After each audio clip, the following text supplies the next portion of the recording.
Gamete study centre की ओर से मैं राजेश कुमार आप सभी का स्वागत करता हूं। हम लोग लोक सेवा आयोग उत्तर प्रदेश द्वारा 17 जनवरी 2026 को प्रस्तावित एलटी ग्रेड परीक्षा में मॉडल पेपर पर चर्चा कर रहे हैं। सोशल साइंस के अंतर्गत इतिहास विषय में जो 60 प्रश्न पूछे जाते हैं उसी तरह के 60 प्रश्नों की फ्रेमिंग की गई है। पूरी तरह से जो है आयोग के पैटर्न पर ये मॉडल पेपर तैयार किए गए हैं और हम लोगों ने 4 मॉडल पेपर का अध्ययन कर लिया है। आज हम लोग 5वां मॉडल पेपर करेंगे जो सोशल साइंस के अंतर्गत इतिहास विषय पर होगा। और उस मॉडल पेपर की सबसे अच्छी बात यह है कि आप परीक्षा में बैठने से पहले निश्चित तौर पर एक परीक्षा के पेपर का अनुभव कर लेंगे। इससे पहले हम लोगों ने 4 मॉडल पेपर पर चर्चा कर ली है और आज 5वां होगा। 5वां मॉडल पेपर शुरू करें इससे पहले आप सब लोग जो है गैमेट स्टडी सेंटर के यूट्यूब चैनल को सब्सक्राइब कर दीजिए और जिन लोगों ने सब्सक्राइब किया है वो लोग शेयर कर दें जिससे इस चैनल का अधिक से अधिक विस्तार हो और लोगों को इस चैनल द्वारा जो कंटेंट प्रदान किए जा रहे हैं उससे अधिक से अधिक लाभ हो। तो चलिए आज जो है हम लोग जो है अपना 5वां मॉडल पेपर शुरू करते हैं जो इतिहास के 60 प्रश्न पूछे जाएंगे 17 जनवरी 2026 में आपके एलटी ग्रेड की प्रारंभिक परीक्षा में। तो वहां से हम लोग शुरू करते हैं। पहला क्वेश्चन है, किस सुल्तान ने बरनी से, किससे, इतिहासकार हैं जियाउद्दीन वर्नी से कहा था मेरा साम्राज्य रुग्ण हो गया है और यह किसी उपचार से ठीक नहीं होता है। वैद्य सिर दर्द ठीक करता है तो बुखार हो जाता है, बुखार ठीक करता है तो कुछ और हो जाता है। मेरा उपचार विरोधियों के लिए तलवार है। बताइए, ये 4 विकल्प इसमें दिए गए हैं। अलाउद्दीन खिलजी, मोहम्मद बिन तुगलक, फिरोज शाह तुगलक, सिकंदर लोदी। यह किसका कथन है? उन्होंने इतिहासकार वर्नी से कहा था। तो सल्तनत काल में जिसके समय में सर्वाधिक विस्तार हुआ और उसी के समय जो सर्वाधिक विखंडन भी हुआ, विद्रोह हुए, उन्हीं विद्रोहों की परिणति थी कि 1336 में विजयनगर की स्थापना हो गई, 1346-47 में बहमनी साम्राज्य की स्थापना हो गई। तो अब आपके समझ में आ गया होगा किसके समय हुआ है। यह हुआ है मोहम्मद बिन तुगलक के समय, इसलिए यह कथन मोहम्मद बिन तुगलक का है जो वर्नी ने अपनी पुस्तक में लिखा है। ऑप्शन 20 का सही है। अगला क्वेश्चन देखिए, फिरोज शाह तुगलक के संबंध में निम्नलिखित कथनों में से कौन सा या कौन से सही हैं ना। 2 कथन दिए गए हैं, दोनों कथन देख लीजिए, उसके बाद बताइए कि इसमें केवल एक सही है, केवल 2 सही है, एक और 2 सही है, कि ना तो एक सही है ना तो 2 सही है। बताइए, लोक शिकायतों के निवारण के लिए अलग विभाग दीवान ने रिसालत का गठन किया। कह रहे हैं फिरोज शाह तुगलक ने लोक शिकायतों के निवारण के लिए, निपटान के लिए एक अलग विभाग बनाया था जिसका नाम क्या था? दीवान रिसाल। उसने फिरोज शाही के नाम से फारसी भाषा में इस्लामी कानूनों का संग्रह तैयार करवाया। जब मुगल काल आप पढ़ते हैं तो उसमें देखेंगे औरंगजेब ने भी इस्लामी कानूनों का संग्रह बनवाया था ना। उसी तरह से उससे पहले सल्तनत काल में फिरोज शाह कौन था? फिरोज शाह तुगलक ने फिरोज शाही के नाम से बनवाया था। दोनों कथन सही हैं। बहुत से दीवाने बंदगान, दीवाने खैरात, दीवाने सफा है ना, सफा, इन सब की स्थापना, रोजगार कार्यालय, रोजगार ब्यूरो, ये सब किसने करवाया है? फिरोज शाह तुगलक ने करवाया है। तो दोनों सही हैं। दोनों सही हैं तो कौन सा विकल्प होगा? सी विकल्प इसमें होगा। क्वेश्चन नंबर 3 पर आइए। दिल्ली सल्तनत का एकमात्र सुल्तान जिसने स्वयं को खलीफा घोषित किया तथा सिक्कों पर खलीफतुल्लाह उपाधि अंकित कराई। ये देखिए 4 विकल्प दिए हैं। जलालुद्दीन फिरोज शाह खिलजी, अलाउद्दीन खिलजी, कुतुबुद्दीन मुबारक शाह खिलजी और गाजी गयासुद्दीन तुगलक के 4 विकल्प दिए हैं। देखिए, जब 1229 में इल्तुतमिश को खलीफा ने अपना प्रतिनिधि, इसलिए वो मोमनिन, सुल्तान मोमनिन की उपाधि लेते हैं। और यहां बात यह रही किसने स्वयं को ही कहा कि मैं खलीफा हूं, बगदाद के खलीफा, मिस्र के खलीफा की जरूरत नहीं है, मैं स्वयं खलीफा हूं, किसने कहा पूछ रहा है। और खलीफतुल्लाह की उपाधि किसने ली? खिलजी वंश के कुतुबुद्दीन मुबारक शाह खिलजी ने। ऑप्शन सी इसमें करेक्ट है। आइए क्वेश्चन नंबर 4 पर देखते हैं। विचार करिए, कूट की सहायता से सही उत्तर का चयन करें। बलबन ने अपने स्वामिभक्त तुर्क गुलामों का तुर्कान चहलगानी बनाया। बलबन ने अपने स्वामिभक्त तुर्क गुलामों का तुर्कान चहलगामी बनाया। और 1279 ईस्वी में बंगाल में तुगरिल खां के विद्रोह को बलबन ने दबाया था, विद्रोहियों को मृत्यु दंड दिया। बताइए इसमें। चालीसा का दल, चालीसा का दल तुर्कान चहलगनी, बहुत प्रसिद्ध प्रश्न है किसी भी परीक्षा में कि चालीसा अपने प्रति स्वामिभक्त तुर्क गुलामों का एक दल बनाया था और वह था तुर्कान चहलगनी। और बलबन ने नहीं, इसको किसने बनाया था? इल्तुतमिश ने बनाया था। इल्तुतमिश ने बनाया था। बलबन के बारे में अगर तुर्कान चहलगनी दल चालीसा की बात की जाए तो बलबन ने उसे समाप्त किया था, तो ये गलत है। और बलबन ने जो है 1279 में बंगाल में तुगरिल खां का विद्रोह हुआ था, उस विद्रोह को दबाया था। विद्रोह के दबाने के बाद में सभी विद्रोहियों को मृत्यु दंड दिया था। सही है, तो ऑप्शन बी, जिन लोगों ने ऑप्शन बी लगाया है उनका जो है उत्तर सही है। आइए क्वेश्चन है 5। निम्नलिखित शासकों के शासन काल को कालक्रम से व्यवस्थित कीजिए। क्या करना है? कालक्रम से व्यवस्थित कीजिए। और नीचे दिए गए कूट का प्रयोग कर सही उत्तर का चयन कीजिए। अलाउद्दीन मसूद शाह, मुइजुद्दीन बहराम शाह, सुल्ताना रजिया, रुकनुद्दीन फिरोज शाह। इस प्रश्न को हम लोग देखते हैं। रुकनुद्दीन फिरोज शाह जब इल्तुतमिश गद्दी से हटे हैं, उसके बाद जो है, उनकी मृत्यु के बाद जो है रजिया के स्थान पर इनको बना दिया था सरदारों ने।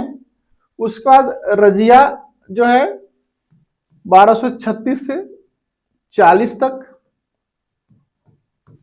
रजिया का शासन रहा। उसके बाद मोइनुद्दीन बहराम शाह 1240 से 42 तक। उसके बाद अलाउद्दीन मसूद शाह 1242 से 1246 तक।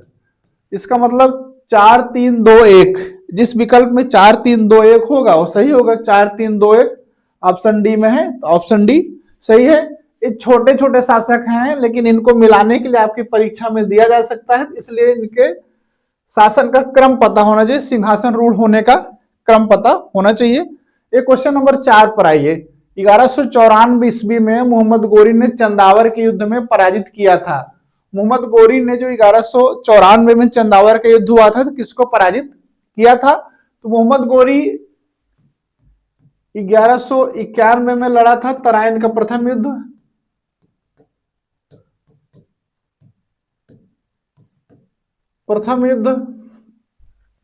उसके बाद 1192 में प्रथम युद्ध में वो पराजित हुआ था, मोहम्मद गोरी पराजित हुआ था। जब दूसरा तराइन का दूसरा युद्ध हुआ,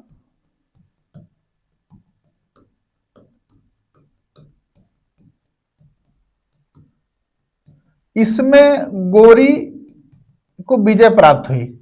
और तराइन के द्वितीय युद्ध में गढ़वाल शासक जयचंद्र ने साथ नहीं दिया था, पृथ्वीराज तृतीय का साथ नहीं दिया, पृथ्वीराज का, जिसको पृथ्वीराज चौहान कहते हैं। उसके बाद फिर 1194 में गढ़वाल शासक जयचंद पर गोरी ने आक्रमण किया। वो चंदावर के पास युद्ध हुआ था, तो चंदावर का युद्ध में किसको पराजित किया था? ऑप्शन सी में देख लीजिए क्या दिया हुआ है, जयचंद। ये जयचंद, यही आपका उत्तर सही है। आइए क्वेश्चन नंबर 7 पर चलिए। 7 देखिए, एक बार देखिए सब लोग। तुजुक ए जहांगीरी के संबंध में निम्नलिखित कथनों पर विचार कीजिए और नीचे दिए गए कूट का प्रयोग कर सही उत्तर का चयन कीजिए। तुजुक के जहांगीरी पता है, जहांगीर की आत्मकथा है। इस पर 4 कथन दिए गए हैं।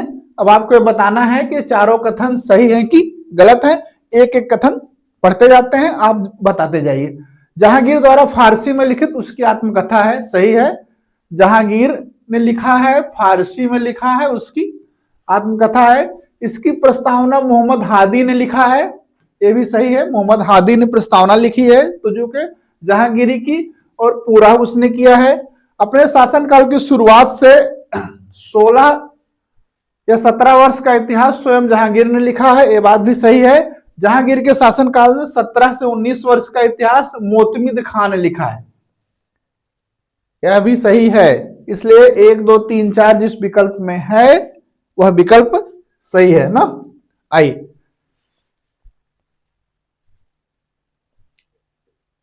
प्रश्न 8 है, अकबर के सैन्य अभियानों को काल क्रमानुसार व्यवस्थित कीजिए। मालवा विजय, गुजरात विजय, कश्मीर विजय, हल्दी घाटी का युद्ध, सिंध विजय, असीरगढ़। इसको काल क्रम से आपको बताना है। ये जो है परीक्षाओं में बार बार पूछा जाता है, इसलिए आपको पता होना चाहिए। मालवा की विजय किया था 1562 ईस्वी में, समझ में, 1562 ईस्वी में। उसके बाद गुजरात की विजय हुई थी 1572 ईस्वी में। हल्दी घाटी का युद्ध हुआ था 1576 ईस्वी में, समझ गए। उसके बाद कश्मीर में 1585 ईस्वी में। सिंध की विजय उन्होंने किया था 1591 ईस्वी में। और असीरगढ़ जो कहते हैं अकबर का अंतिम विजय अभियान था असीरगढ़, और कहते हैं कि कहाँ के किले की चाबियां जो हैं सोने की कुंजी से खोली गई थी, तो असीरगढ़ के विषय में है। तो मालवा की विजय नंबर 1 पर आएगा, गुजरात की विजय नंबर 2 पर आएगा, हल्दी घाटी नंबर 4 पर, कश्मीर नंबर 3 पर, सिंध 5 और असीरगढ़ 6। 1, 2, 4, 3, 5, 6, 1, 2, 4, 3, 5, 6, ऑप्शन सी इसमें सही होगा। गुजरात विजय के उपलक्ष्य में ही फतेहपुर सीकरी का नाम फतेहपुर सीकरी रखा था। और इसी विजय के उपलक्ष्य में एक प्रश्न आपकी परीक्षा में पूछता है, वहां की जो जामा मस्जिद थी उसका दरवाजा ऊंचा करवाया था, बुलंद दरवाजे का निर्माण किया था। और गुजरात की विजय को स्मिथ ने कहा है सबसे इतिहास में सबसे तीव्रगामी आक्रमण था। 2-3 चीजें। इसी विजय के समय जब अकबर वहां गया था तो पहली बार उसकी पुर्तगालियों से मुलाकात हुई थी। इसके बाद हल्दी घाटी का युद्ध बहुत फेमस युद्ध है 1576। सिंध की विजय, असीरगढ़ की विजय, ये परीक्षाओं में बार बार पूछे जाते हैं, इसलिए आपको पता होना चाहिए। औरंगजेब ने जजिया कर पुनः कब लगाया? जजिया को 1564 में, बताइए आप लोग, किसने समाप्त किया था? अकबर ने किया था। और उसको पुनः जो है औरंगजेब ने लगाया था। कब लगाया था सबको पता होगा, 1679 ईस्वी में। आइए क्वेश्चन नंबर 10 है, 1336 ईस्वी में दक्षिण भारत में विजयनगर की स्थापना किसने की? बीरबल, हरिहर कृष्ण, ये सब दिया है विकल्प में। 1336 में मोहम्मद बिन तुगलक के समय 2 जो है संगम के 5 पुत्र थे, 7 पुत्र थे, उसमें से 2 पुत्रों ने जो है उनको दक्षिण में विद्रोह के दमन के लिए भेजा गया था। वहां पर वो मिले हैं जो है वेदों के भाष्यकार सायण से और गुरु विद्यारण से। इनकी प्रेरणा से उन्होंने तुंगभद्रा नदी के किनारे, पूछता है किस नदी के तट पर है, तो तुंगभद्रा नदी के किनारे विजयनगर की स्थापना हरिहर और बुक्का 2 भाइयों ने की थी। इसलिए ऑप्शन 20 का कई बार परीक्षाओं में पूछा गया है, सही है। क्वेश्चन नंबर 11 हम लोग बात करते हैं। मराठों के संबंध में निम्नलिखित में से कौन सा कथन सत्य नहीं है? ये बात हुई है, जहां पर सत्य नहीं है, नहीं आए, वहां पर क्या कर देना है, या तो अंडरलाइन कर देना है या तो गोला कर देना है। अब हम लोग पढ़ते हैं इसमें से कौन सा सही नहीं है। स्वयं के राज्य के अंतर्गत शिवाजी के दक्षिणी सल्तनतों के मॉडल, स्वयं के राज्य के अंतर्गत शिवाजी ने दक्षिणी सल्तनत के मॉडल पर अपना प्रशासन तैयार किया, इसमें कर बहुत कम थे। ठीक, शिवाजी की मृत्यु से उनके द्वारा स्थापित की गई राजनीति में क्षणिक पतन हुआ, क्योंकि उनके पुत्र संभाजी को औरंगजेब ने कैद कर लिया था, ये बात सही है। मराठों ने शक्ति से चौथ एकत्र कर अपने आर्थिक संसाधनों को मजबूत किया, ये बात भी सही है। 1681 से औरंगजेब बराबर दक्कन में रहे। 1681 के बाद जो है औरंगजेब जब दक्कन में गया है, उसके बाद से वो वापस नहीं आ पाया है, समझ गए। अब देखिए, स्वयं के राज्य के अंतर्गत शिवाजी ने दक्षिणी सल्तनतों के जो सल्तनत दक्षिण की थी उसके मॉडल प्रशासन किया, जबकि शिवाजी ने कौटिल्य वह शुक्राचार्य के मॉडल पर राज्य स्थापित किया था। वह शुक्राचार्य के मॉडल पर स्थापित किया था, मॉडल पर प्रशासनिक व्यवस्था स्थापित की थी, एक बात। दूसरी कह रहा है कि इसमें कर बहुत कम थे। कर बहुत कम कैसे थे? भूमि कर 2/5 लेता था, उसके बाद चौथ 1/4 भाग लेने लगा, सरदेश मुखी 1/10 भाग लेने लगा। तो शिवाजी के समय बहुत अधिक कर था, इसलिए हम ये नहीं कह सकते कि शिवाजी के समय कर कम था। कर क्या था? अधिक था, समझ गए। इसलिए यही गलत है, इसलिए हमको क्या टिक करना पड़ेगा? ए को टिक करना पड़ेगा, जो प्रश्न पूछा है। प्रश्न नंबर 12, निम्नलिखित में से किस सूफी संत ने चिंतामणि भट्ट की पुस्तक है सूक संपत्ति का तूतीनामा नामक फारसी कृति में अनुवाद किया? प्रश्न समझ गए। ये 4 जो है सूफी संत दिए गए हैं, इनके नाम दिए गए हैं, और ये पूछा गया है कि चारों में से कौन है जो सुख संपत्ति, एक किताब है, पुस्तक है, सुख, क्या नाम है पुस्तक का? संपत्ति, और इसका फारसी में अनुवाद किया है तूतीनामा नाम से। तो ये आपको पता होना चाहिए। इसमें देखिए ऑप्शन सी सही है, ख्वाजा जियाउद्दीन बख्शवी, ख्वाजा जियाउद्दीन बख्शवी, इसमें ये उत्तर सही होगा। आइए हम लोग चलते हैं क्वेश्चन नंबर 13 में। निम्नलिखित नगरों की स्थापना का सही कालक्रम में व्यवस्थित कीजिए। सीरी, खिजराबाद, तुगलकाबाद, जहां पनाह, तुगलकाबाद, खिजराबाद, ये सब है, तो इसको हम लोग पता होना चाहिए ना। सीरी का अलाउद्दीन खिलजी ने किया था, खिजराबाद का भी अलाउद्दीन खिलजी ने किया था ना। चित्तौड़ का नाम क्या रखा था? खिजराबाद। तो 1301 ईस्वी में सीरी की स्थापना की थी। ये दिल्ली की दूसरी नगरी है। खिजराबाद जब उन्होंने चित्तौड़ की विजय की थी, तब जाके उसका नाम अपने बेटे खिजर खां के नाम पर खिजरा खां रखा था। अलाउद्दीन खिलजी के दोनों हो गए, किसके काल के हैं? अलाउद्दीन खिलजी के, अलाउद्दीन खिलजी के काल के दोनों हैं। तुगलकाबाद, इसकी स्थापना किसने की थी? गयासुद्दीन तुगलक ने, इससे ही पता चल जाएगा। ये तीसरी दिल्ली थी, ये दूसरी सीरी दूसरी दिल्ली थी, तुगलकाबाद तीसरी दिल्ली थी, और जहां पनाह जो है चौथी दिल्ली थी। इसके किसने किया था स्थापना? मोहम्मद बिन तुगलक ने। तो इसका मतलब सीरी सबसे पहले होगा, खिजराबाद बाद में होगा, तुगलकाबाद उसके बाद। संयोग से देखिए हमारा पहला विकल्प भी वही है, इसलिए उत्तर ए इसका सही है। आगे चलें, चलिए। सूची फर्स्ट को सूची सेकंड से सुमिलित कीजिए, नीचे दिए गए कूट का प्रयोग कर सही उत्तर का चयन कीजिए। सूची में देखिए दिए गए हैं, संत दिए गए हैं, और वह किस जो है मत के प्रवर्तक रहे हैं। रामानुजाचार्य, मध्वाचार्य, निम्बार्काचार्य, वल्लभाचार्य, और उनके मत दिए गए हैं। तो रामानुजाचार्य विशिष्टाद्वैत, मध्वाचार्य द्वैतवाद, निम्बार्काचार्य द्वैताद्वैतवाद, और वल्लभाचार्य शुद्धाद्वैतवाद। अब आइए इसको सही से क्रम में करते हैं।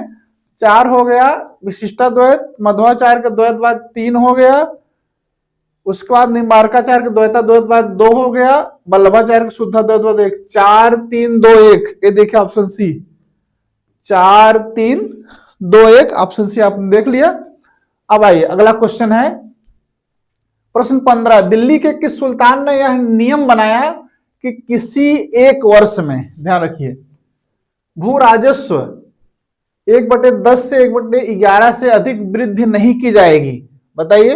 अलाउद्दीन खिलजी, गैसुद्दीन तुगलक, फिरोज शाह और सिकंदर लोदी। इन सब में किसने बताया कि देखिए हम वृद्धि करेंगे एक साल में तो 1/10 से 1/11 करेंगे?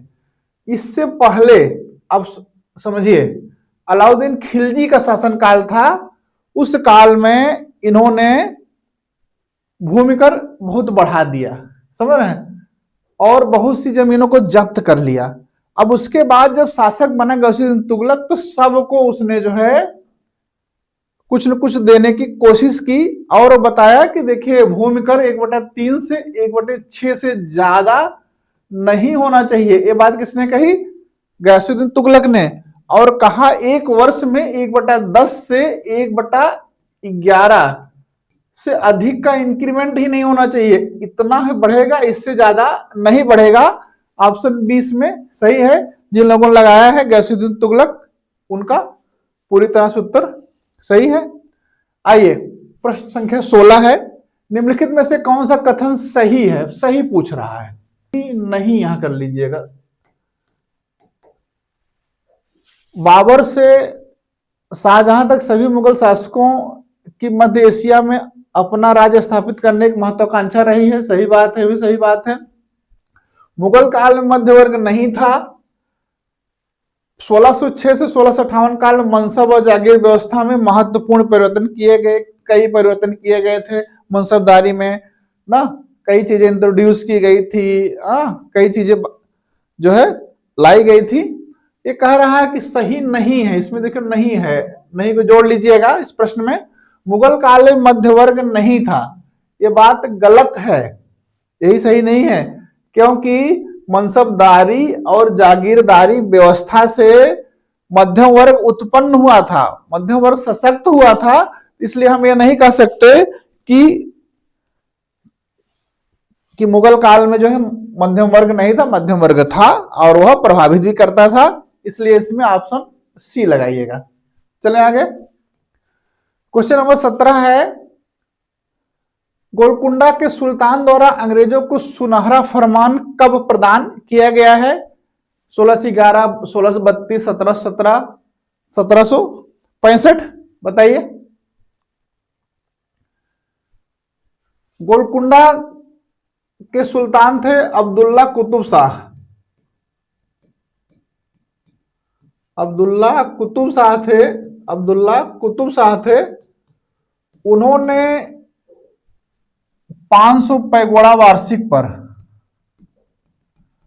500 पैगोड़ा वार्षिक पर जो गोलकुंडा के बंदरगाह थे उनसे व्यापार करने के लिए कंपनी को एकाधिकार प्रदान कर दिया। इसी को कहते हैं सुनहला फरमान, गोल्डन फरमान इसी को कहते हैं। और यह गोल्डन फरमान कब जारी किया गया था? 1632 ईस्वी में। 1611 में इन्होंने मछलीपट्टनम में अपनी फैक्ट्री स्थापित की थी। 1717 कोई आपको पता होगा, फर्रुखसियर, अभी पिछला हम लोग कर रहे थे जब, ने जो है जान सुरमन के नेतृत्व में जो कंपनी का दल आया था, उसको जो है उन्होंने बहुत सी रियायतें दी थी, जिसको और में जैसे इतिहासकार ने क्या कहा था, कंपनी के लिए मैग्ना कार्टा कहा था। 1765 में बंगाल, बिहार, उड़ीसा की दीवानी मिली है बक्सर के बाद में ना। चले क्वेश्चन नंबर कितना है? 18। सूची फर्स्ट को सूची सेकंड से सुमेलित कीजिए तथा नीचे दिए गए कूट का प्रयोग कर सही उत्तर का चयन कीजिए। देखिए इसमें हैदराबाद, अवध, बंगाल, केरल, ये जो राज्य दिए गए हैं, और कह रहा है कि राज्यों के संस्थापक कौन रहे हैं? ना।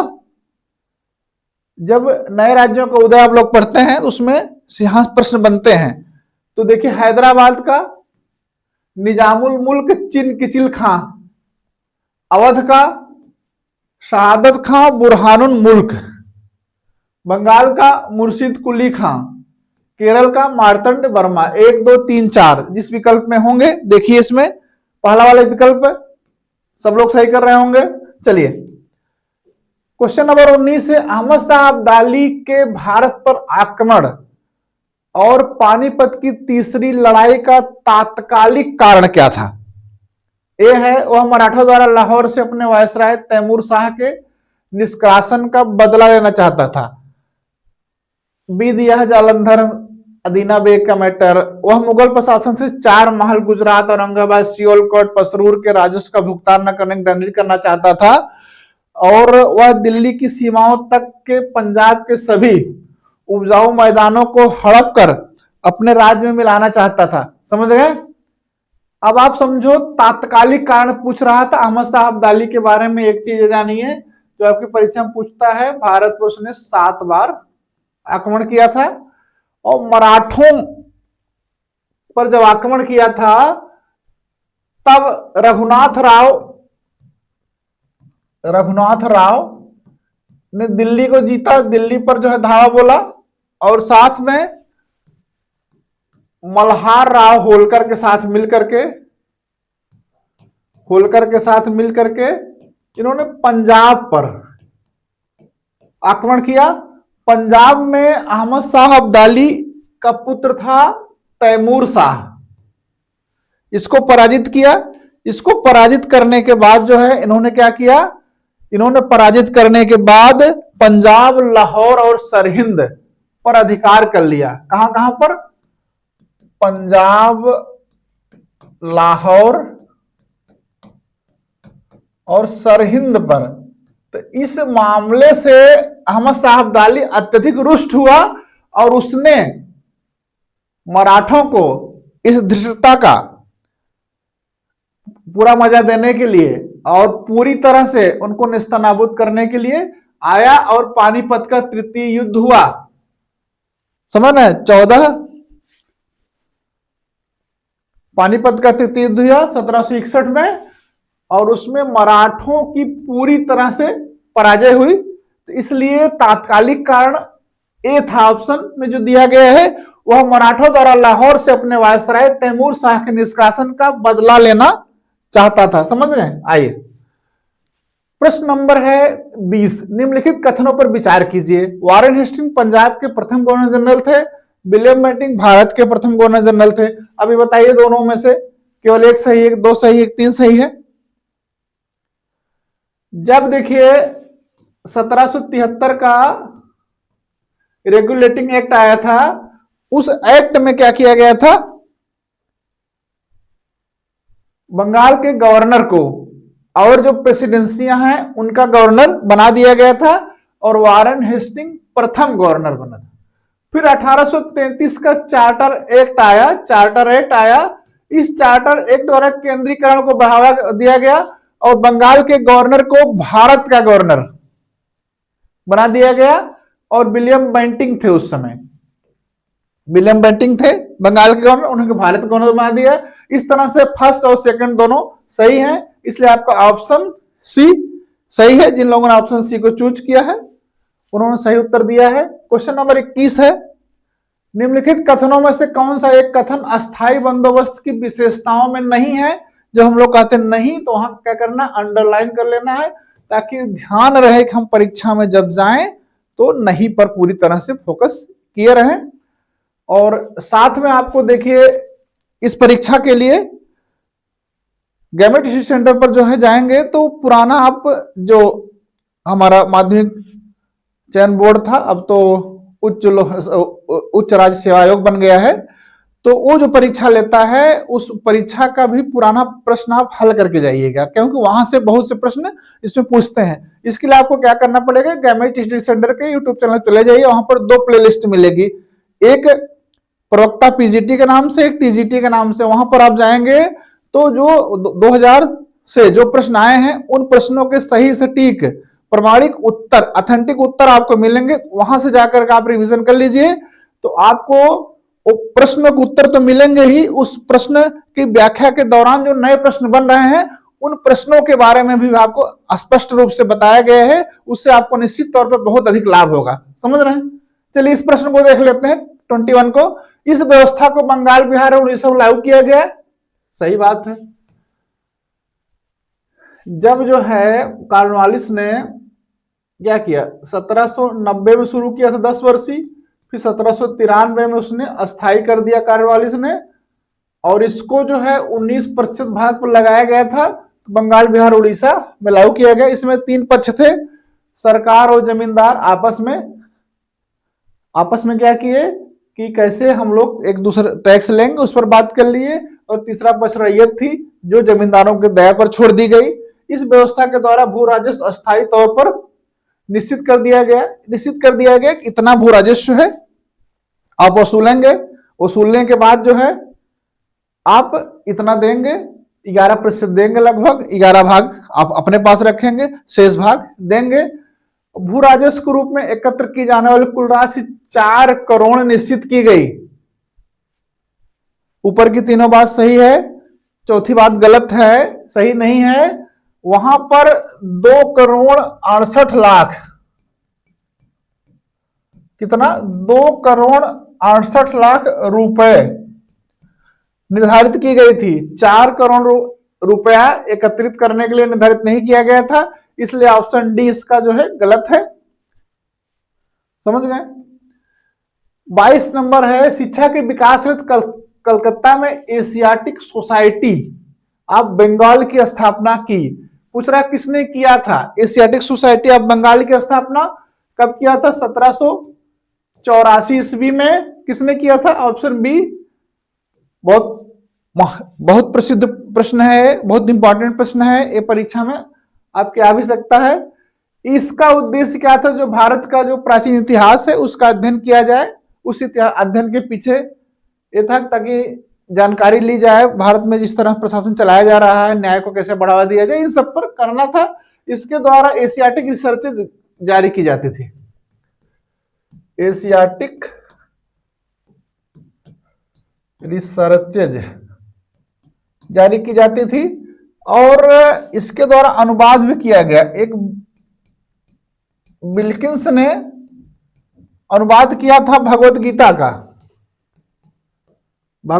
का अनुवाद किया, और इसकी प्रस्तावना उस समय जो गवर्नर जनरल थे वारन हेस्टिंग ने लिखी थी। ये आपको पता होना चाहिए। बाद में इन्होंने, ये तो 1784 में किया था, बाद में 1786 में हितोपदेश का किया था। इस तरह से बहुत सी भारतीय पुस्तकें जो संस्कृत में थी उनका अनुवाद अंग्रेजी में कराया गया एशियाटिक सोसाइटी ऑफ बंगाल के द्वारा। समझ रहे हैं? इसलिए इतना महत्वपूर्ण है प्रश्न। आइए क्वेश्चन नंबर 23 है, पिट के भारत अधिनियम में निम्नलिखित में से कौन सा प्रावधान नहीं था? नहीं आए तो क्या करना है? अंडरलाइन कर लेना है, ताकि नहीं पर हमारा पूरी तरह से ध्यान बना रहे। लंदन में एक नियंत्रण मंडल की स्थापना की गई जिसमें 6 सदस्य, नियंत्रण मंडल माने बीओसी, बोर्ड ऑफ कंट्रोल की स्थापना की गई, और 6 सदस्यीय किया गया। क्लियर? गवर्नर जनरल की परिषद में सदस्यों की संख्या 4 से घटाकर 3 कर दी गई। गवर्नर जनरल के परिषद में पहले 4 सदस्य निर्णय बहुमत से लेना पड़ता था, ठीक? एक तो गवर्नर जनरल हो गया, साथ में 4 सदस्य निर्णय लेते थे, तो उसमें जो है गवर्नर जनरल की नहीं चल पा रही थी। फिर जब 1784 में ये कब आया था जाने तक, पिट्स का इंडिया एक्ट आया, तो उसमें 3 कर दिए। अब निर्णय बहुमत से लेना है, अगर एक भी सदस्य गवर्नर जनरल के पक्ष में रहा निश्चित तौर पर निर्णय उसका हो जाएगा। ये भी उसमें किया गया पिट इंडिया एक्ट में। नियंत्रण मंडल को कंपनी के राजनैतिक, प्रशासनिक और व्यापारिक कार्यों का प्रबंध करना था। कंपनी के केवल व्यापारिक कार्यों का प्रबंध संचालक मंडल को करना था। समझिए, जो नियंत्रण मंडल था उससे व्यापारिक काम ले लिया गया, कंपनी को दे दिया कि आप व्यापार करिए, लेकिन एक नियंत्रण मंडल बना दे रहे हैं 6 सदस्यीय, वह क्या करेगा, राजनीतिक और प्रशासनिक कार्यों का प्रबंधन करेगा। इसलिए ऑप्शन सी इसमें सही है कि कंपनी को केवल व्यापारिक कार्य के लिए क्या किया, कंपनी क्या है उसका जो संचालक मंडल है वो व्यापारिक काम करेगा। इसलिए ऑप्शन सी, जितने लोगों ने ऑप्शन सी को सिलेक्ट किया है उनका उत्तर पूरी तरह से सही है। अगला चलते हैं, क्वेश्चन नंबर 24 है, सूची फर्स्ट को सूची सेकंड से सुमेलित कीजिए तथा नीचे दिए गए कूट का प्रयोग कर सही उत्तर का चयन कर लीजिए। अब देख लीजिए 4 दिए गए हैं, एक कौन है, 1857 के विद्रोह के नेतृत्व करता है, और इधर क्या दिया गया है, इन नेतृत्व किन स्थानों पर किया है उनको सुमेलित करना है ना। कुंवर सिंह, जिनके बारे में कहा जाता है कि सबसे अधिक उम्र में, लगभग 80 वर्ष की उम्र में उन्होंने विद्रोह का नेतृत्व किया था, वो जगदीशपुर के जमींदार थे। जगदीशपुर कहां है, बिहार में है, तो हो गया। मौलवी अहमदुल्ला, इन्होंने कहा किया था, फैजाबाद में। मूलतः तो ये रहने वाले थे तमिलनाडु अरकाट के, और इन्होंने ही, अहमदुल्ला ने जिहाद का नारा दिया था, अंग्रेजों के विरुद्ध जिहाद का, और बाद में अंग्रेजों ने इन्हीं के ऊपर 50,000 इकाई दहाई सैकड़ा हजार, इकाई दहाई सैकड़ा हजार, 50,000 का इनाम रखा था। ये प्रश्न पूछता है आपकी परीक्षा में कि किस पर जो है 50,000 का इनाम घोषित किया गया था, अहमदुल्ला थे। जिहाद का नारा किसने दिया था, अहमदुल्ला थे। मंगल पांडे कहां किए थे, बैरक में ना, इनकी 34वीं बटालियन थी, और इन्होंने जो है कब किया था, मार्च में किया था, और इनको जाकर के 8 अप्रैल को, 23 मार्च में किया था, 29 मार्च को किया था, फिर 8 अप्रैल को इनको फांसी दे दी गई थी। जीनत महल कौन है, मुगल वंश के अंतिम सम्राट थे, बहादुर शाह जफर की पत्नी कौन है, जीनत महल, और ये जो है विद्रोह में बहुत अधिक सक्रिय रही हैं। तो अब देखिए विकल्प क्या हो जाएगा, 2 3 4 1, 2 3 4 1, देखिए ऑप्शन बी इसका जो है क्या है, करेक्ट ऑप्शन है। आइए क्वेश्चन नंबर 25 पर आइए। रहनुमाई मजमायसन सभा की स्थापना 1851 में पारसियों के धार्मिक सामाजिक सुधारों का सूत्रपात करने के लिए हुई थी। इसके संस्थापकों की सूची में किसका नाम नहीं है तो क्या करना, अंडरलाइन कर देना है। समझ में आया? ये पूछ रहे हैं कि जब रहनुमाई मजमायदायसन सभा बनी थी 1851 में, किसके लिए, पारसियों के सामाजिक आर्थिक धार्मिक सुधार के लिए, तो उसमें कौन नहीं था, नौरोजी फरदूंजी थे, दादा भाई नौरोजी थे, एस बंगाली थे, शिवली नुमानी नहीं थे, शिवली नुमानी नहीं थे। इन लोगों ने जो है एक पत्र भी जारी किया था जो परीक्षा में पूछा जाता है, उसका नाम था रफ्त गोफ्तार, जिसका मतलब होता है सत्यवादी। तो रहनुमाए मजमादायसन सभा का एक पत्र भी था, वह पत्र क्या था, राफ्त गोफ्तर। एक किसने जारी किया है, ये परीक्षा में पूछा गया है, किससे संबंधित है, पश्चिमी भारत के पुनर्जागरण का जनक। पश्चिमी भारत में पुनर्जागरण के जनक किसको कहते हैं, बताइए, सरल क्वेश्चन है और आपकी परीक्षाओं में कई बार पूछा भी गया है। MG Ranade, BM Malabari, RG Bhandarkar, KT Telang, कौन है, MG Ranade, Mahagovind Ranade, option A इसका सही है। क्वेश्चन नंबर 27, निम्नलिखित को कालक्रम से व्यवस्थित कीजिए और नीचे दिए गए कूट का प्रयोग कर सही उत्तर का चयन करना है। बताइए, गुरुद्वारा सुधार अधिनियम, लाला लाजपत की मृत्यु, विधान परिषद में स्वराज दल का प्रवेश, रोलट एक्ट, बताइए। चलिए इसमें देख लेते हैं सबसे पहले रोलट एक्ट ना, सिडनी रोलट की अध्यक्षता में बना था, जिसको कहते हैं बिना अपील बिना दलील का कानून था। विधान परिषदों में स्वराज दल का प्रवेश 1923 में। लाला लाजपत राय साइमन कमीशन का विरोध कर रहे थे तो उनको लाठियों से पीटा गया था ना। उसके बाद इनकी मृत्यु हुई तो उन्होंने कहा था कि मेरे ऊपर चलाई गई एक एक लाठियां जो है ब्रिटिश साम्राज्य के विरुद्ध जो है उनके ताबूत में एक एक कील होंगी ना। नवंबर 1928 में इनकी मृत्यु हुई थी। गुरुद्वारा सुधार अधिनियम 1925 में बना, जिसमें जो गुरुद्वारा शिरोमणि अकाली दल नहीं बनते एसजीपीजी, उसका गठन हुआ था। आइए इसको कर लेते हैं। सबसे पहले कौन आएगा? रोलट एक्ट आएगा, फिर 3 आएगा, फिर 1 आएगा, फिर 2 आएगा। 4 3 1 2। आइए ऑप्शन सी में देखिए, 4 3 1 2 ना, ये सही है। आइए क्वेश्चन नंबर 28 है, महात्मा गांधी ने 1922 में असहयोग आंदोलन क्यों वापस ले लिया था? सबको पता है, इस तरह से प्रश्न परीक्षा में आते हैं, वो इसलिए आते हैं ताकि इसमें आप जो है जल्दी से सही करके आगे बढ़े, इसका समय बचा करके उस कठिन क्वेश्चन में, बड़े क्वेश्चन पर अपना फोकस केंद्रित कर सकें, इसलिए है। अधिकतर नेता गिरफ्तार कर लिए गए थे, वापस क्यों लिए? गिरफ्तार कर लिए, इस कारण नहीं लिया था। अंग्रेज संस्था हम आगे मानने को तैयार हो गया था, ऐसा कुछ नहीं था। उन्हें आंदोलन सफलता कोई संभावना नहीं थी, ऐसा कुछ नहीं था।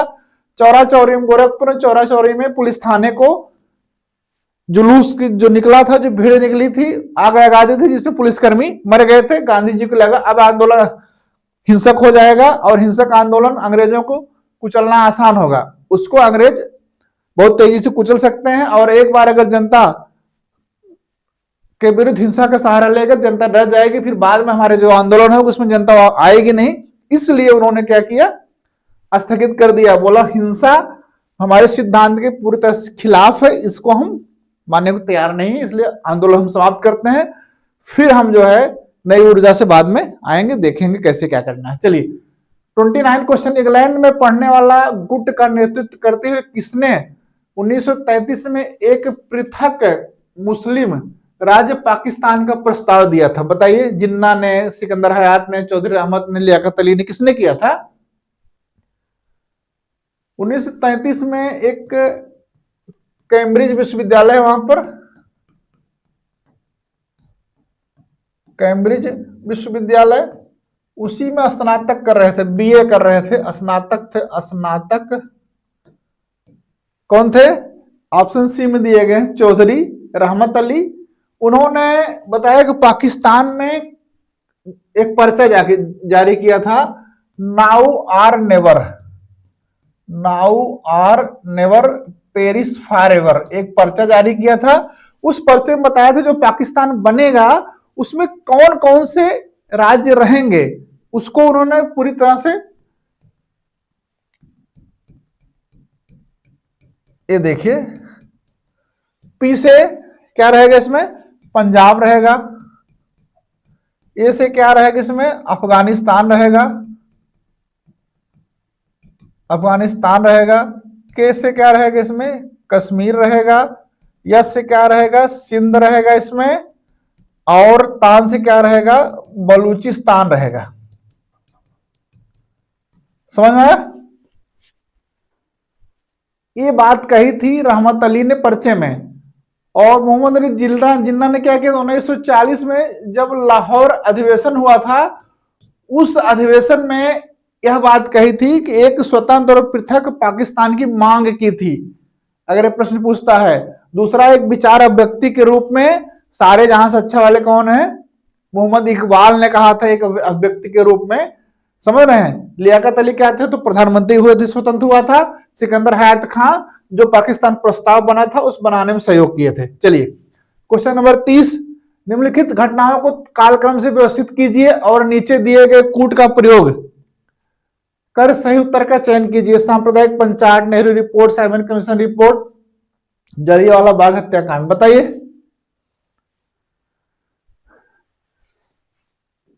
प्रधानमंत्री मैकडोनाल्ड, इन्होंने 1932 में सांप्रदायिक अधिनिर्णय दिया था, कम्युनल अवार्ड दिया था, पंचायत कहते हैं। न इसमें दलित वर्ग को शेष भारतीय वर्ग से अलग करने की कोशिश की गई थी। इसी के विरोध में बाद में गांधी जी ने अनशन किया था और पूना समझौता हुआ था ना, पूना समझौता हुआ था। नेहरू रिपोर्ट, मोतीलाल नेहरू के नेतृत्व में गठित हुआ था ना, नेहरू रिपोर्ट बनी थी। साइमन कमीशन कब आया था भारत में? 1927 में आया था और उन्होंने रिपोर्ट 1930 में दी थी। ये रिपोर्ट पूछ रहा है। और जलियांवाला बाग हत्याकांड कब हुआ था? 1919 में। समझ में आया? आइए क्रम कर लेते हैं। तो सबसे पहले क्या होगा? जलियांवाला बाग हत्याकांड 4 नंबर पर, फिर नेहरू रिपोर्ट होगी 2 नंबर पर, फिर आएगा सांप्रदायिक पंचायत 32 में, नहीं फिर आएगा साइमन कमीशन की रिपोर्ट 30 में, फिर आएगा 4 2 3 1 4 2 3 1 देखिए इसमें है, विकल्प बी है। इसको एकदम क्लियर रखिएगा। साइमन कमीशन तो भारत में आया था 27 में, लेकिन उन्होंने अपनी रिपोर्ट जो दी थी वो कब दी थी? 30 में। इसी रिपोर्ट के आधार पर बाद में हुआ था कि गोलमेज सम्मेलन होगा। गोलमेज सम्मेलन जो हुआ था प्रथम, इसी साइमन कमीशन की रिपोर्ट के आधार पर हुआ था। समझ रहे हैं? और इस साइमन कमीशन में कोई भारतीय नहीं था। क्वेश्चन नंबर 31 है, 8 अगस्त 1940 में लॉर्ड लिनलिथगो द्वारा प्रस्तुत अगस्त प्रस्ताव पर विचार कीजिए और नीचे दिए गए कूट का उपयोग कर सही उत्तर का चयन कीजिए। डोमेन स्टेटस प्रदान करना, युद्ध के बाद एक प्रतिनिधिमूलक संविधान निर्मात्री सभा, वायसराय की कार्यकारिणी मत शीघ्र भारतीय सदस्यों की संख्या में वृद्धि, और एक युद्ध सलाहकार परिषद। जब हुआ क्या था? द्वितीय विश्व युद्ध शुरू हो गया। अब भारतीयों का सहयोग उसमें चाहिए, क्योंकि भारतीयों से बिना पूछे बिना बात किए भारत को उसमें सम्मिलित कर लिया गया था। अब जो है, जब इन्होंने देखा कि विरोध हो रहा है, तब उन्होंने कई तरह के हथकंडे अपनाना शुरू किए ताकि भारतीयों का समर्थन इसमें प्राप्त हो। उसी में लॉर्ड लिनलिथगो उसमें क्या थे? गवर्नर जनरल थे। उन्होंने अगस्त प्रस्ताव लाया था और इसमें डोमिनियन देने की बात की गई थी, संविधान निर्मात्री सभा की बात की गई थी, सदस्यों की संख्या बढ़ाने की कार्यकारिणी में, और एक युद्ध सलाहकार परिषद की बात की गई थी। तो 1 2 3 4 इसमें चारों था। ऑप्शन डी जिन लोगों ने लगाया है उनका उत्तर सही है। क्वेश्चन नंबर 32 है, भूदान आंदोलन के अंतर्गत पहला भूदान 18 अप्रैल 1951 को पोचमपल्ली ग्राम से प्राप्त हुआ। उक्त ग्राम किस राज्य में है? आचार्य विनोबा भावे ने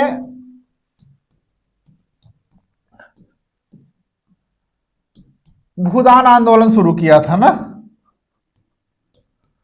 और उनको उस आंदोलन के अंतर्गत जो पहला गांव मिला था, वो जहां से उनको भूमि मिली थी, वो था पोचमपल्ली। और पोचमपल्ली किसमें है? उस समय तो आंध्र प्रदेश में था, आज कहां है? तेलंगाना में है। इसलिए ऑप्शन सी इसमें सही है। आंध्र प्रदेश में नहीं है, किसमें है? तेलंगाना में है पोचमपल्ली। आइए क्वेश्चन नंबर 33 देखिए, परमार भोज की निम्नलिखित ग्रंथों में से उन ग्रंथों के नाम बताइए जिससे वास्तुकला या कृत्रिम वैज्ञानिक उपकरणों के संबंध में ज्ञान प्राप्त होता है। 4 पुस्तक दी, युक्त कल्पतरु, सम्रांगण सूत्रधार, श्रृंगार प्रकाश, तत्व प्रकाश। बताइए इसमें से कौन से हैं जो वास्तुकला, शिल्प कला और वैज्ञानिक उपकरणों के बारे में जानकारी देते हैं? वह पूछा गया है प्रश्न में। समझ गए? इसमें ये 2, युक्त कल्पतरु और सम्रांगण सूत्र, यही 2 हैं। ये शिल्प शास्त्र पर है, मतलब व्याकरण वगैरह पर, ये दोनों ग्रंथ। समझ गए? इसलिए ऑप्शन ए और ऑप्शन बी, मतलब ऑप्शन फर्स्ट और सेकंड इसमें है, ऑप्शन ए में है फर्स्ट और सेकंड, यही सही है। इनकी उपाधि थी क्या थे? कविराज। इनके बारे में कहा जाता था कि एक एक असरफी देते थे, सोने की असरफियां देते थे, एक एक छंद पर, एक एक कविता पर। परमार भोज बहुत फेमस रहे हैं। नीचे 2 वक्तव्य दिए गए हैं, एक को कथन ए तथा दूसरे को कारण आर कहा गया है। ठीक, ए और आर सामंतवाद का विकास गुप्तोत्तर काल की कृषक संरचना की प्रमुख विशेषता थी। इस काल में भूस्वामी, मध्यस्थ वर्ग एवं आश्रित कृषक वर्ग अस्तित्व में आए। क्वेश्चन नंबर 34 का उत्तर क्या होगा आप लोग बताइए। एक कथन दिया गया है, एक कारण दिया गया है। कथन क्या कह रहा है? गुप्तोत्तर काल की कृषक संरचना की प्रमुख विशेषता थी सामंतवाद। सही था। इस काल में भूस्वामी, मध्यम वर्ग, आश्रित कृषक वर्ग अस्तित्व में आए। सामंतवाद में यही हुआ था कि भूस्वामी मध्यम वर्ग के रूप में आ गए थे। व्याख्या है इसकी, दोनों सही भी हैं और साथ में इसकी व्याख्या भी करते हैं, इसलिए ऑप्शन ए 34 का ऑप्शन ए इसमें सही है। समझ में आ रहा है कि नहीं? एक भी रीजन अगर आपको मिल जाए तो व्याख्या हो जाती है। देखिए सूची फर्स्ट सेकंड को सुमेलित कीजिए, नीचे दिए गए कूट का प्रयोग कर सही उत्तर का चयन कीजिए। ये देखिए पुस्तकें दिए, मृत्युकटिका, मृत्यु संहार, किरात अर्जुनीय, शिशुपाल वध, और इनके लेखक दिए गए हैं ना। मृत्युकटिका किसकी है? शूद्रक की। ऋतु संहार किसका है? महाकाव्य है कालिदास का। किरात अर्जुनी किसकी है? भारव की। शिशुपाल वध माघ का। तो उत्तर क्या होगा? 2 1 4 3, 2 1 4 3, 2 1 4 3 देखिए ऑप्शन बी न। मृत्युकटिकम माटी की खिलौना गाड़ी है जिसमें भ्रष्टाचार का वर्णन है ना। कालिदास है, कालिदास की ऋतु संहार दिया गया है। कुमार संभव है, अभिज्ञान शकुंतलम है ना। बहुत सी 7 पुस्तकें हैं, 7 ग्रंथ हैं इनके। समझ रहे हैं? चले आगे। हड्डी से निर्मित आभूषण भारत में मध्य पाषाण काल के संदर्भ में प्राप्त हुए हैं। कोल्डियावा, महादहा, लखैया, चौपानी, मांडो। बताइए। प्रतापगढ़ जनपद में है महादहा, दमदमा और सराय नहर राय। इसमें महादहा से है, 20 में सही है। सिंधु सभ्यता के बारे में निम्न से कौन सा कथन असत्य आया? वहां क्या करना है? अंडरलाइन करना है। अब बताइए इसमें से कौन सा है। फेमस क्वेश्चन है। नगरों में नालियों की सुदृढ़ व्यवस्था थी कि नहीं? थी ना। व्यापार और वाणिज्य उन्नत दशा में था। हाँ, आंतरिक व्यापार भी था, वैदेशिक व्यापार भी था, उन्नत दशा में भी था। मातृ देवी की उपासना की जाती थी, मृण मूर्तियां मिली, मातृ देवी की पूजा के प्रमाण मिले हैं। लोग लोहे से परिचित थे, लोहा से नहीं परिचित थे। तांबा, कांसा ना, चांदी, सोना, इन सब से परिचित थे। हाँ, लेकिन लोहा से नहीं परिचित थे। लोहा हमको बाद में उत्तर वैदिक काल में प्रचलन में मिलता है, इसलिए ऑप्शन डी इसमें गलत है। ऑप्शन डी को टिक करना है। ठीक, असत्य है। क्वेश्चन नंबर क्या है? 38 है। ऋग्वेद में वर्णित नदियों के प्राचीन और आधुनिक नाम दिए गए हैं। इंगित कीजिए कि निम्न में कौन सा?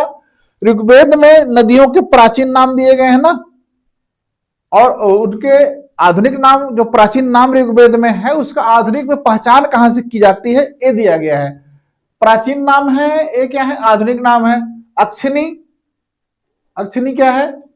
चिनाब है। इसी तरह से परुश्रेणी होगा ना, किसको कहते हैं? राबी। इसी के तट पर हुआ था दशराग युद्ध ना। गोमती गोमल है। द्वसदती घग्घर है, सही है। सतुद्री क्या दिया है? सिंध है। सतुद्री क्या है? सतलज है। कौन सी नदी है? सतलज है। तो फिर सिंधु को किस नाम से जानते हैं? सिंधु को किस नाम से जानते हैं? हिरण्यनी, हिरण्यनी इसके नाम से जानते हैं। और यहां से एक प्रश्न पूछता है कि नदी तमा किसको कहा गया है? नदी तमा मतलब पवित्र नदी कौन थी? पवित्र नदी कौन थी ऋग्वेद में? सरस्वती थी। और एक प्रश्न पूछता है सबसे महत्वपूर्ण नदी कौन थी? महत्वपूर्ण नदी आप लोगों को पता होगा, महत्वपूर्ण नदी कौन थी? सिंध। समझ गए? आगे चले, चलिए 39 निम्नलिखित में से कौन सा एक पुरुषार्थ के विषय में सत्य नहीं है? धर्म, अर्थ, काम तथा मोक्ष 4 पुरुषार्थ है, इनकी संकल्पना की गई है, भौतिकवाद अध्यात्मवाद के बीच समन्वय किया गया है, समन्वय किया गया है। और क्या किया गया है? प्रश्न तो देख लीजिए आप लोग, प्रश्न तो भाई आप लोगों को समझना है ना, अब देखिए उसको पढ़िए, फिर बताइए।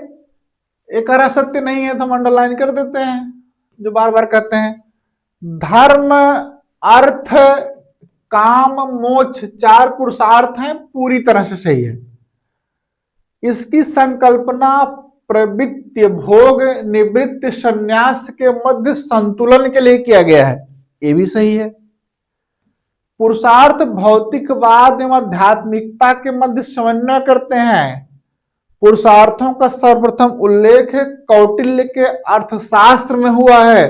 सबसे पहले कौटिल्य ने नहीं, मनु ने किया है, मनु ने किया है सबसे पहले पुरुषार्थों का उल्लेख। इसलिए इसमें ऑप्शन डी आपका गलत होगा, इसी को आप टिक करेंगे। जिन लोगों ने किया है उनकी तैयारी बहुत बेहतरीन है, वो निश्चित तौर पर प्रायोगिक परीक्षा पास करेंगे। जिन लोगों ने नहीं किया है वो लोग जुटे रहे, लग जाए, अभी भी समय है, रिवीजन कर लें बार बार। किस बौद्ध संगीत में बौद्ध धर्म का स्वरूप हीनयान और महायान में विभाजित हुआ? मतलब कौन सी 4 बौद्ध संगीतियां हैं, प्रथम, द्वितीय, तृतीय, चतुर्थ, पूछ रहा किसमें जो है हीनयान और महायान पूरी तरह से बट गया था? तो चौथी बौद्ध संगीति है, इसमें जो है दूसरी में तो अस्थविर और महासांघिक के रूप में बदले थे, अस्थविर और महासांघिक के रूप में। फिर चौथी में, चौथी कहां पर हुई थी, कहां पर हुई बताइए? कश्मीर के कुंडल वन में, कश्मीर के कुंडल वन में। शासक कौन था? कनिष्क था, कुषाण शासक कनिष्क के काल में। अध्यक्ष कौन थे? वसुमित्र थे। उपाध्यक्ष कौन थे? अश्वघोष थे। इसी में जाकर बौद्ध धर्म पूरी तरह से क्या हुआ था, हीनयान और महायान में परिवर्तित हो गया था। समझ गए? आपको क्या करना है होमवर्क के रूप में, किसके काल में हुआ, कहां पर हुआ, अध्यक्ष कौन के, द्वितीय किसके काल में हुआ, तृतीय, जितने भी बौद्ध संगीतियां हैं उन सब के बारे में आपको देखना है। विश्व विजय अभियान पर निकला सिकंदर भारत पर कब अधिकार करने में सफल रहा? 288 ईस्वी, 326, 356, 330। बताइए इसको जल्दी से, ताकि यहां से समय बचा करके अगले प्रश्न पर हम लोग ज्यादा समय दे पाए। ऑप्शन बी 326 ईस्वी में ना। क्वेश्चन नंबर 42 है, सूची फर्स्ट को सूची सेकंड से सुमेलित कीजिए तथा नीचे दिए गए कूट का प्रयोग कर सही उत्तर का चयन कीजिए। चंद्रगुप्त, बिंदुसार, अशोक, चाणक्य, इनकी उपाधियां दिया है, समझ में आ रहा? तो चंद्रगुप्त की उपाधि कौन थे? सेंटोकोटस, सही है। बिंदुसार की अमित्रघात, अशोक की पीदस्य प्रियदर्शी, चाणक्य की विष्णुगुप्त। अब बना लीजिए, चंद्रगुप्त का 2, बिंदुसार का 3, अशोक का 1 और 4, 2 3 1 4 है कोई? 2 3 1 4 है, ऑप्शन सी है। क्वेश्चन नंबर 43 है, निम्नलिखित कथनों पर विचार कीजिए। क्या कथन है? अंतिम मौर्य शासक बृहद्रथ की हत्या उसके प्रधान सेनापति पुष्यमित्र शुंग ने की थी। बताइए सही है गलत? सही है। 184 बीसी में पुष्यमित्र शुंग ने क्या किया? बृहद्रथ को सेना दिखाने के बहाने ले गया, वहां पर उनकी हत्या कर दी और फिर उसके बाद में एक डेस्टिनी की स्थापना की जिसे शुंग वंश कहते हैं। अंतिम शुंग शासक देवभूति की हत्या उनका ब्राह्मण मंत्री वासुदेव ने करके कर्ण वंश की स्थापना की और सिंहासन हथिया लिया, ये भी सही है। आंध्र ने क्या किया? कर्ण वंश के अंतिम शासक को पद से वंचित कर दिया। हाँ भाई, तीनों सही हैं। ये देखिए डी में, देखिए एबीसीडी, इसमें तीनों सही दे रहे हैं। निम्नलिखित शासकों में से किसके लिए एक ब्रह्मांड, अद्वितीय ब्राह्मण शब्द का प्रयोग किया गया है? पुष्यमित्र शुंग, खारवेल, गौतम प्रसाद, कर्णी, सुशर्मन, बताइए। इसको कहते हैं गौतम बुद्ध सातकर्णी, पश्चिम का स्वामी भी इसको कहते हैं। ऑप्शन सी इसमें सही है। क्वेश्चन नंबर 45 है, निम्नलिखित सूची फर्स्ट को सुमेलित करना है, पुट का प्रयोग कर सही उत्तर का चयन करना है। चंद्रगुप्त, समुद्रगुप्त ये दिए गए हैं, गुप्त शासक दिए गए हैं और उनकी रानियां दी गई है ना। चंद्रगुप्त कुमार देवी प्रकार के सिक्के चालू हुए थे, तो चंद्रगुप्त को मिला दिए कुमार देवी से। समुद्रगुप्त की किससे शादी हुई थी? दत्त देवी से, दत्ता देवी से। चंद्रगुप्त द्वितीय की कुबेर नागा से और ध्रुव देवी से ना। और कुमारगुप्त प्रथम की अनंत देवी से। तो हो गया 3, समुद्रगुप्त 1, 2 और 4, 3 1 2 4, 3 1 2 4। ऑप्शन सी देखिए, ऑप्शन सी में 3 1 2 4 है, वही उत्तर उसका सही है। आइए क्वेश्चन नंबर 46 है, निम्नलिखित कथन पढ़िए। क्या पढ़ना है? हरिसेन समुद्रगुप्त के दरबार का प्रसिद्ध कवि था, उसने देवी चंद्रगुप्तम महाकाव्य की रचना की थी, वह प्राग प्रशस्ति का भी रचयिता था। सही उत्तर चुनिए। 1 2 3, 1 2 1 3 2 3, बताइए। इस तरह के प्रश्न आपके परीक्षा में मिलेंगे। हरिसेन समुद्रगुप्त का प्रसिद्ध कवि था तो संधि विग्राहक था आप, लेकिन वह जो है उच्च कोटि का चंपू शैली का लेखक भी था। देवी चंद्रगुप्तम महाकाव्य की रचना, देवी चंद्रगुप्तम की रचना किसने की थी? विशाख दत्त ने की है। मुद्रा राक्षस और देवी चंद्रगुप्तम की रचना किसने की है? विशाख दत्त ने की है। वह प्रयाग प्रशस्ति का रचयिता था। हाँ, रचयिता था। 1 और 3, ये देखिए ऑप्शन सी, 1 और 3 ऑप्शन सी में है, तो ऑप्शन सी इसका सही है।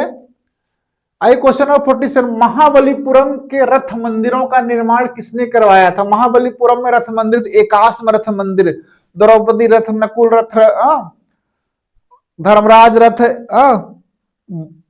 बटुत कैथ रथ, आपने पढ़ा होगा। सप्तरथ, सप्त पगोड़ा, मतलब सप्तरथ।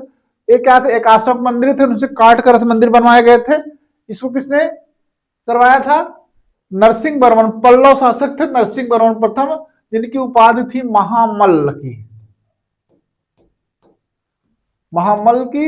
और ये सब महाबलीपुरम, अगर परीक्षा में पूछता है पल्लवों की जो कला का केंद्र क्या था, मंदिर जहां स्थापित किए गए, प्रमुख स्थान कौन सा था? महाबलीपुरम था। ये आपकी परीक्षा में पूछा जाता है। क्वेश्चन नंबर 48 है, वह चोल राजा कौन था जिसने श्रीलंका को पूर्ण स्वतंत्रता दी और सिंघल राजकुमार के साथ अपनी पुत्री का विवाह कर दिया? सिंघल के, ये देखिए, कुलोत्तुंग फर्स्ट, राजेंद्र अधिराजेंद्र, राजाधिराज फर्स्ट, ये सब विकल्प में है। तो सिंघल के राजा थे विजय बाहु।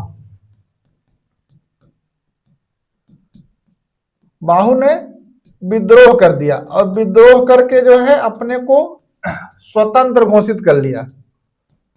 और इनकी स्वतंत्रता को कुलोत्तुंग प्रथम ने, ऑप्शन ए में ही आपका सही होगा, कुलोत्तुंग प्रथम ने क्या की? मान्यता दी। क्या की? मान्यता दी, तथा अपनी पुत्री का विवाह भी इनसे करके यथास्थिति को स्वीकार कर लिया। इनके बारे में एक प्रश्न और आपके होता है कि अनेक करों को हटाने वाला, अनेक करों को हटाने वाला एक प्रश्न यहां से बनता है। इसका मतलब हुआ, अगर प्रश्न पूछे शुंग तिवर्त्य, शुंग तिवर्त्य की उपाधि किसकी है? तो शुंग तिवर्त्य की उपाधि कुलोत्तुंग प्रथम की है। ये आपकी परीक्षा में पूछा गया है इससे पहले। क्वेश्चन नंबर 49 है, चिश्ती संप्रदाय के निम्नलिखित संतों को तिथि के अनुसार क्रमबद्ध करे। शेख नजीरुद्दीन औलिया, गसूदराज, फरीद, चिराग देहलवी। देखिए, भारत में चिश्ती सिलसिले की स्थापना के लिए मोइनुद्दीन चिश्ती को माना जाता है। मोइनुद्दीन चिश्ती,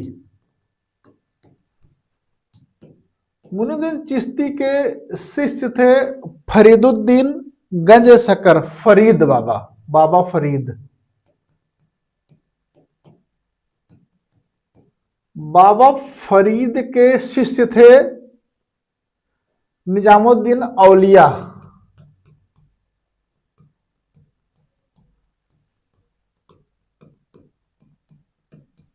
ये शिष्य थे निजामुद्दीन औलिया के शिष्य थे देहलवी। क्या नाम था पूरा? नासिरुद्दीन चिराग देहलवी। और देहलवी के शिष्य थे गेसु दराज, सैयद मोहम्मद गेसु दराज। इसका मतलब सबसे पहले फरीद आएंगे, 3 हो गए। उसके बाद औलिया आएंगे, 1 हो गया। उसके बाद देहलवी आएंगे, शेख नसीरुद्दीन चिराग देहलवी, 4 हो गया। उसके बाद गेसु दराज आएंगे, सैयद मोहम्मद गेसु दराज, 2। 3 1 4 2, 3 1 4 2। देखिए ऑप्शन डी में, देखिए 3 1 4 2 दिया गया है, यही सही उत्तर है।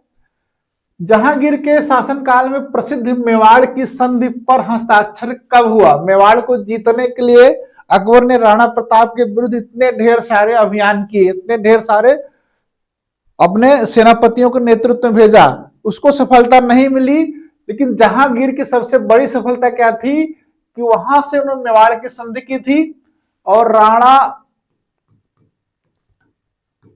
अमर सिंह से की, और यह संधि हुई थी 1615 ईस्वी में। ऑप्शन सी इसमें सही है, 1615 ईस्वी में। क्वेश्चन 51 है, नीचे 2 वक्तव्य दिए गए हैं, एक को कथन है, दूसरे को कारण आर कहा गया। अलाउद्दीन खिलजी के उत्तराधिकारियों के अंतर्गत विस्तार एवं केंद्रीकरण की नीति जारी रही।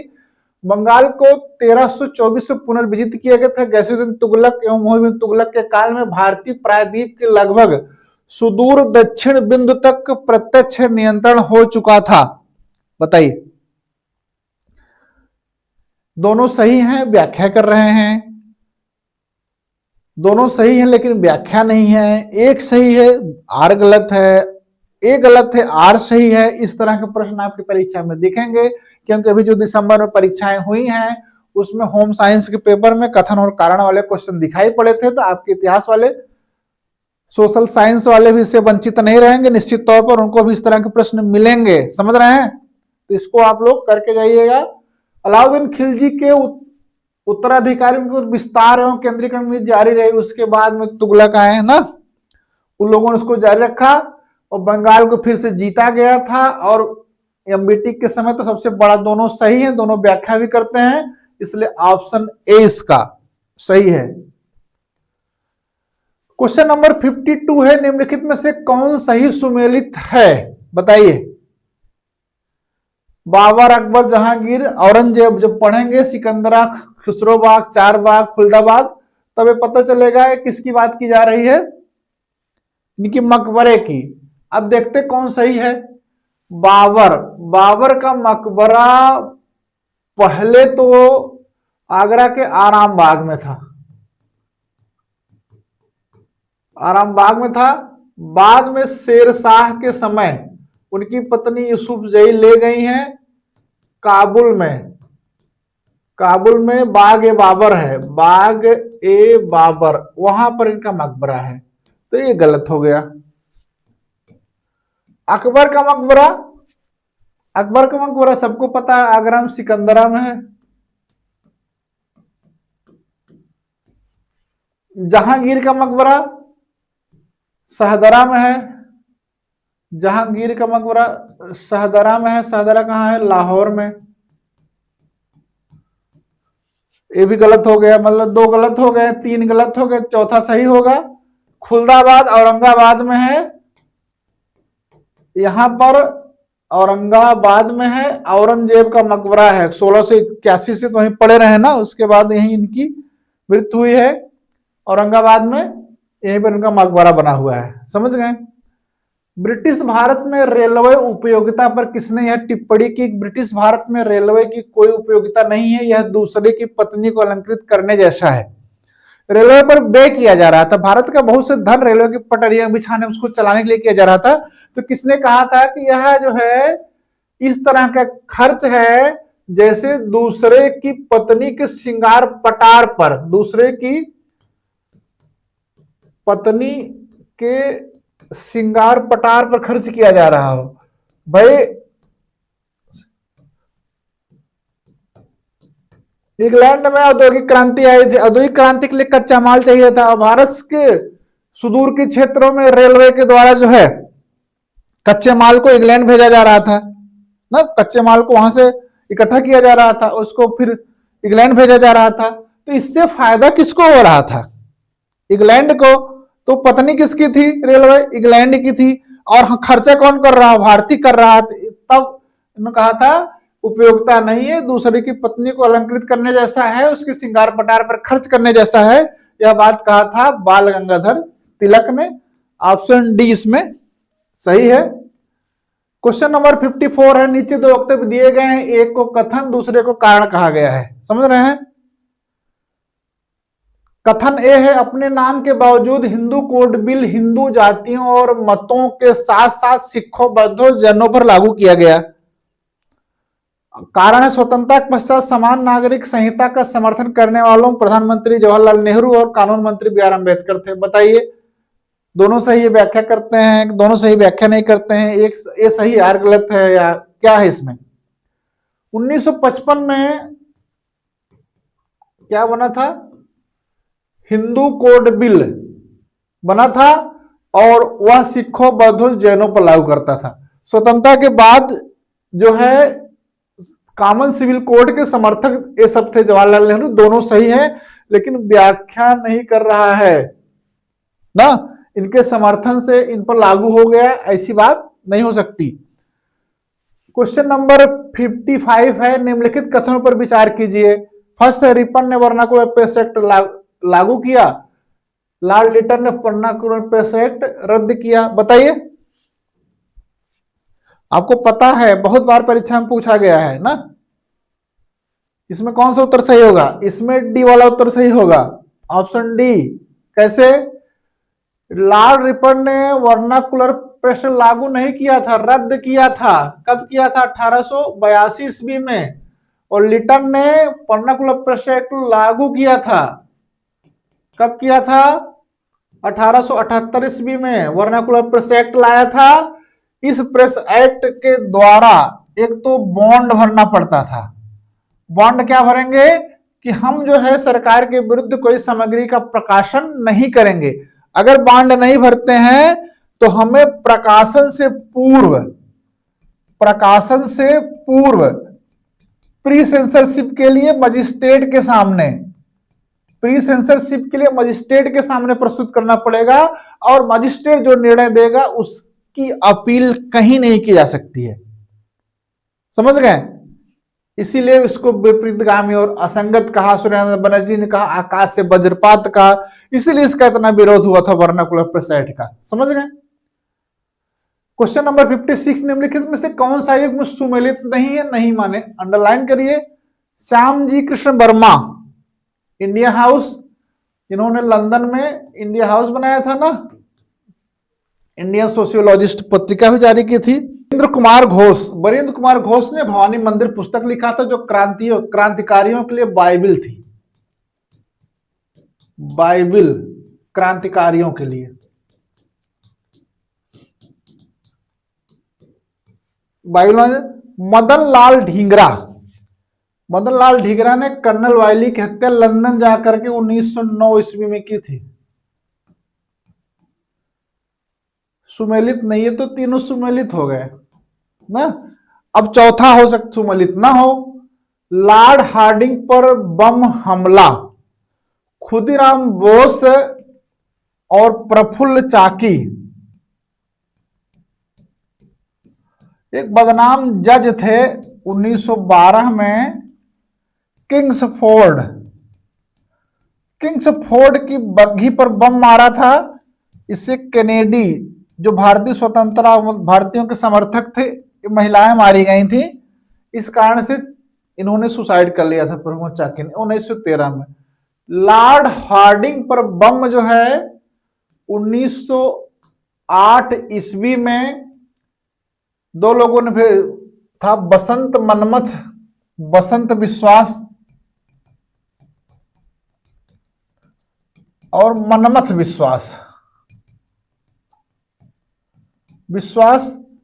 और इसके लिए आरोपी माना गया था रास बिहारी बोस को। और इसी में जब इनकी रास बिहारी बोस को जब इनकी पकड़ने की कार्रवाई प्रारंभ हुई तो रास बिहारी बोस जापान भाग गए। उत्तर आ गया आपको। खुदीराम बोस प्रफुल्ल ये सब किंग्सफोर्ड पर किए थे हमला। लॉर्ड हार्डिंग पर हमला किया था किसने? बसंत विश्वास और मनमथ ने, लॉर्ड हार्डिंग। समझ गए? आगे आइए। क्वेश्चन नंबर 57 है, महाजल प्लावन की तथा उसमें देवी मत्स्य द्वारा मनु की रक्षा करने के विवरण है किस ग्रंथ में उपलब्ध है? महाजल प्लावन कथा की कथा जिसमें ये सब वर्णन दिया गया है वो किसमें है, ये पूछा जा रहा है। बताइए।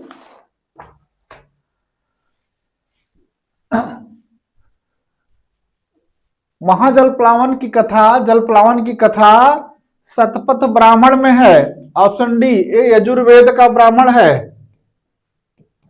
यजुर्वेद का ब्राह्मण है। इसमें पुनर्जन्म का सिद्धांत है, का सिद्धांत दिया गया है। इसमें पुरुरवा और उर्वशी की कथा है। पुरुरवा उर्वशी की कथा है। इसमें और कौन सी बात है? पुरुरवा उर्वशी की कथा है। इसमें राम कथा है। इसमें क्या है? राम कथा का विवरण है। और इसमें अश्विनी कुमारों द्वारा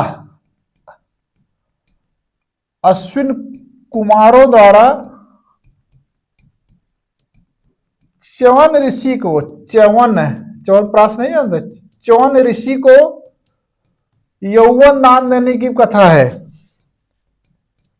यौवन दान की कथा है शतपथ ब्राह्मण में। समझ गए? शतपथ ब्राह्मण लघु वेद भी बोला जाता है इसको। ऑप्शन सी लघु वेद।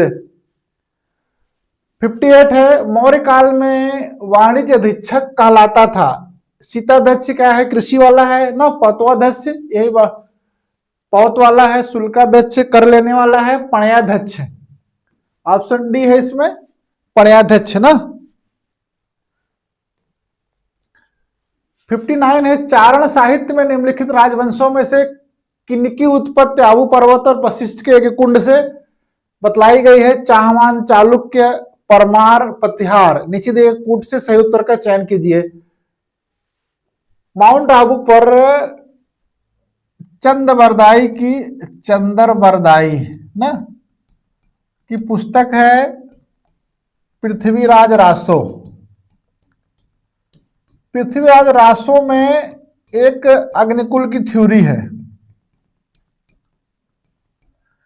जिसमें बताया गया है कि वशिष्ठ ने जो है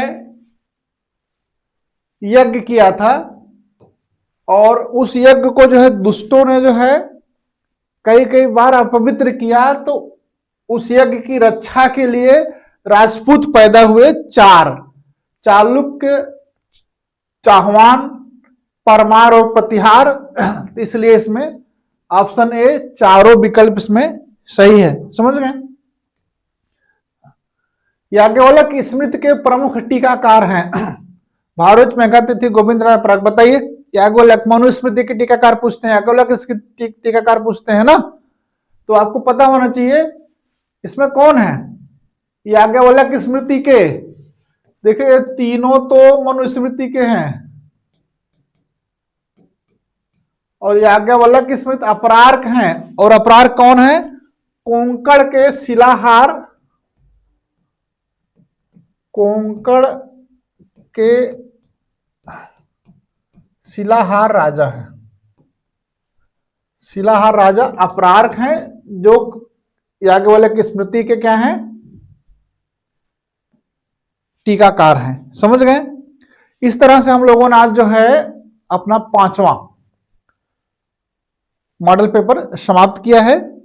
अब आप लोग जो है अपना फीडबैक जरूर दीजिएगा। फीडबैक के लिए क्या करना है आपको, लाइक और कमेंट के माध्यम से। दूसरा, आप जो है एक नंबर है इसको लिख लीजिए, 92 78 38 95 19। देखिए क्या है, 92 78 38 95 19। इससे आप कॉल करिए, चाहे व्हाट्सएप करिए, इससे डायरेक्ट मुझसे जो है आपका संपर्क हो जाएगा और आपकी इन प्रश्नों के संबंध में या आपकी आगामी परीक्षाओं में इतिहास विषय में कोई कठिनाई के संबंध में जो भी बात होगी, जो भी होगी, आप वार्ता कर सकते हैं। आप लोगों ने जो है पूरे क्लास में पूरी तन्मयता से पूरा समय दिया। आप लोगों को बहुत बहुत धन्यवाद।